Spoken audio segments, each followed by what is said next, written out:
Good morning, PASW clients and staff and friends joining us. Welcome to our little LA history class. I hope you guys are enjoying these. I always try to incorporate music, of course, but it's nice to know a little bit about our city and the history that we have. It's funny because in Europe, history is 500-600 years old, and in LA, history is 100. If you're 100, then then you're doing pretty well. And so the reason LA is interesting to me, in a way, because there's a few things that really made Los Angeles different. And I'm reading a bunch of LA right now, going back to like 1781. And don't worry, like we're not going to be talking about 1781. Nobody knows what the hell was happening back then. Really, it was kind of just beautiful land and everything, but there was nothing really going on. Although I did read a cool fact that while the Boston Tea Party, the sophisticated Boston Tea Party was happening, there were Indians dancing naked in downtown LA on these what are now parking lots. So we were having fun out here. So, but what makes LA really different is the geography here, right? The weather, the everything around it, the mountains, the ocean, the geography, right? The car. We're talking about the early 20th century, 1920s, because the building we're going to be talking about today is from the 1931. But geography, the car, and Hollywood. Those three things are still what make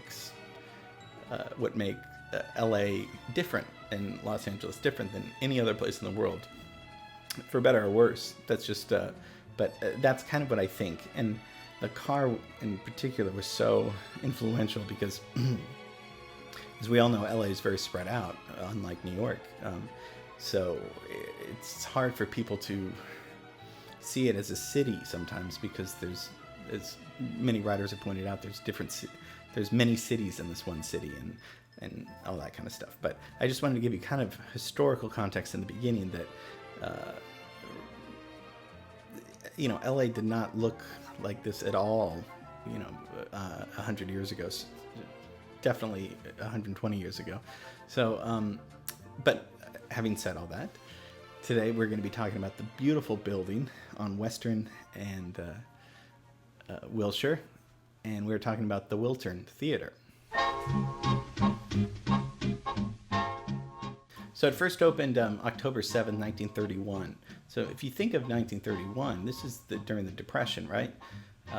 Pretty much at the start of it. So the Wiltern was constructed as an act of faith in the future of this city. So it was almost like the architects, the city council, the people that give them a building, give them something that gives people hope and a change, and also get them to stay here, because for the economy, they need to make it a home for them. So the Wiltern was very influential in creating a cultural place right there for Angelenos that were suffering during this Depression.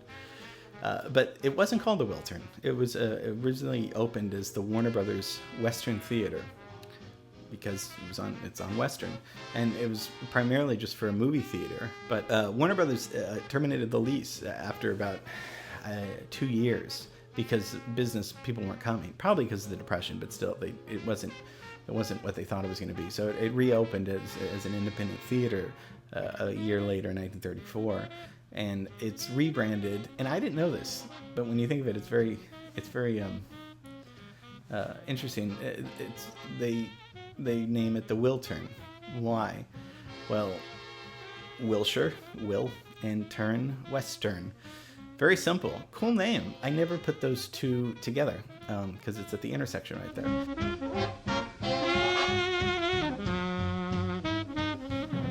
But the Wiltern, the building, was designed by the architect Stiles O'Clements of Morgan, and they were like the city's oldest architectural firm at that time.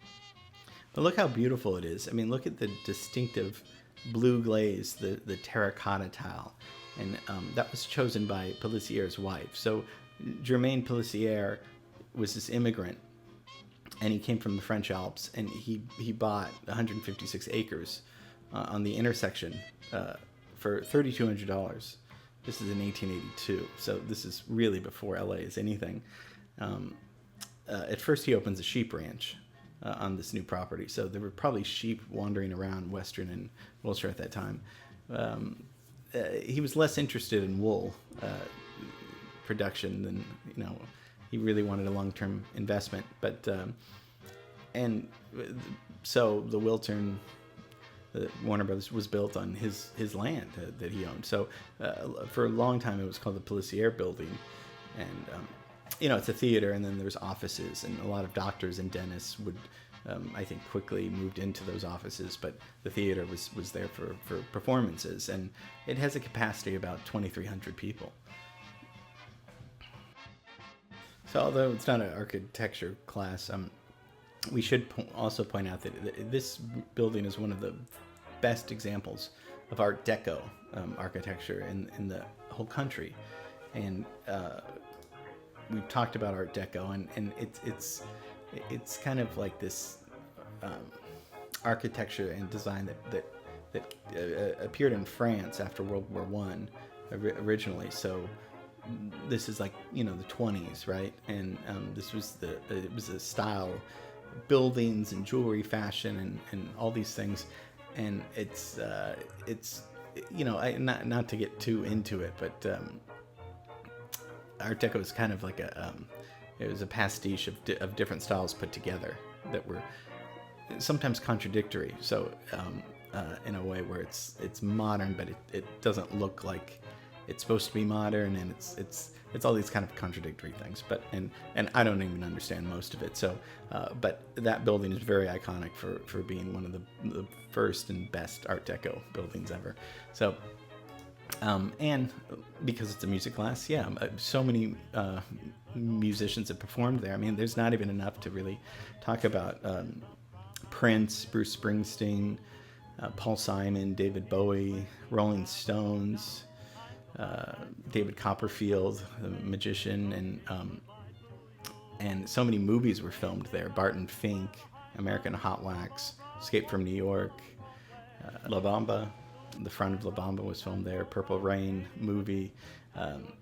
It's just such a great building, and I'm really happy it's still there. I've been there once. I went there 2 years ago for the first time to see a very cool band, Saint Motel, and but that was the only time, and it was gorgeous entering the lobby and the bar, and just just when you're inside. And if you remember, we talked about beautiful Pantages Theater, which is what John Pazes said is probably prettier than Radio City Music Hall. And I've never been inside Radio City Music Hall, but I mean, I've been in the Pantages, and it's gorgeous. So it's very cool that we have these buildings in Los Angeles, cultural buildings, where one can enjoy beautiful art, music, painting, or whatever, in a beautiful environment.